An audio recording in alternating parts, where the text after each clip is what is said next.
வணக்கம். இப்போ இந்த வீடியோ ப்ரெசன்டேஷனில் நம்ம எம்சிஎக்ஸ் நேச்சுரல் கேஸ் மார்க்கெட்டில் இன்றைக்கி எப்படி ட்ரேட் பண்ணலாம் அப்படின்றத பற்றி பார்க்குறதுக்கு முன்னாடி நேற்று மார்க்கெட்டில் என்ன நடந்தது, நம்ம என்ன எதிர்பார்த்தோம் அப்படின்றத பற்றி பார்க்கலாம். நீங்கள் பார்த்துட்டு இருக்கிறது நேச்சுரல் கேஸோட 7 நிமிஷம் கேண்டில் ஸ்டிக் சார்ட். இந்த கேண்டில் ஸ்டிக் தான் நேற்று மார்க்கெட்டோட ப்ரைஸ் ஓப்பனிங் 197 பக்கமாக ஓப்பன் ஆகிருக்கு நேச்சுரல் கேஸ் மார்க்கெட். நம்ம என்ன எதிர்பார்த்தோம் அப்படின்னா மார்க்கெட் தொடர்ந்து செல்லிங்க்கு சாதகமாக இருக்கும்னு நினச்சோம். ஓப்பனாக இருந்து மார்க்கெட் தொடர் சரிவை கொடுத்து 193.6 வரைக்கும் வந்து 94.3 க்ளோஸ் ஆகிருக்கு. இன்றைக்கி 195.5 பக்கமாக ஓப்பன் ஆகிறதுக்கு வாய்ப்பு இருக்கிற மாதிரி வெளிநாட்டில் இருக்கிற நெமெக்ஸ் மார்க்கெட் வச்சு பார்க்குறப்ப தெரியுது.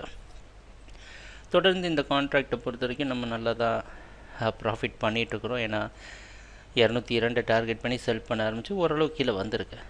இருந்தாலும் நமக்கு என்ன சந்தேகம் அப்படின்னு பார்த்தீங்கன்னா இந்த 196 இப்போ இந்த சார்ட்டை சுருக்கியிருக்க போய் உங்களுக்கு தெரியும். இந்த 96க்கு மேலே இருந்தால் என்ன, 96க்கு கீழே இருந்தால் என்ன அப்படின்ற ஒரு நடுத்தர இடத்துல இருக்கிறோம். ஒருவேளை 96க்கு மேலே போச்சுன்னா மார்க்கெட் தற்காலிக பையிங்க்கு போய் மறுபடியும் 202 டெஸ்ட் பண்ண முயற்சி செய்யும். அப்படி இல்லைன்னா மார்க்கெட் தொடர் சரிவை கொடுக்கும். இந்த மாதிரி சுச்சுவேஷனில் எதுக்காக இந்த 96ல் மறுபடியும் ரிஸ்க் எடுத்து ட்ரேட் பண்ண வேணாம், மார்க்கெட் வாட்ச் பண்ணலாம், எப்படி இந்த 196ல் ரியாக்ட் ஆகுதுன்னு பார்க்கலாம் அப்படின்றது தான் நம்மளுடைய முடிவு.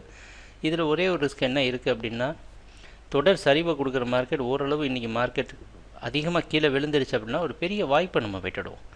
ஸோ பார்த்து கவனமாக ட்ரேட் பண்ணுங்கள். மார்க்கெட் வாட்ச் பண்ணுற நோக்கம் என்னென்னு சொல்லியாச்சு. அதை பொறுத்து ஆக்டிவாக ட்ரேட் பண்ணுற எல்லோரும் தனிப்பட்ட முறையில் உங்கள் முடிவு எடுத்துக்கலாம். ட்ரேடிங் நடக்கிறப்ப பார்ப்போம் என்னென்ன மாற்றங்கள் வருதுன்னு. எங்கள் வீடியோ ப்ரெசன்டேஷனை தொடர்ந்து பார்த்துட்டு வந்ததுக்கு மிக்க நன்றி, மகிழ்ச்சி, வணக்கம்.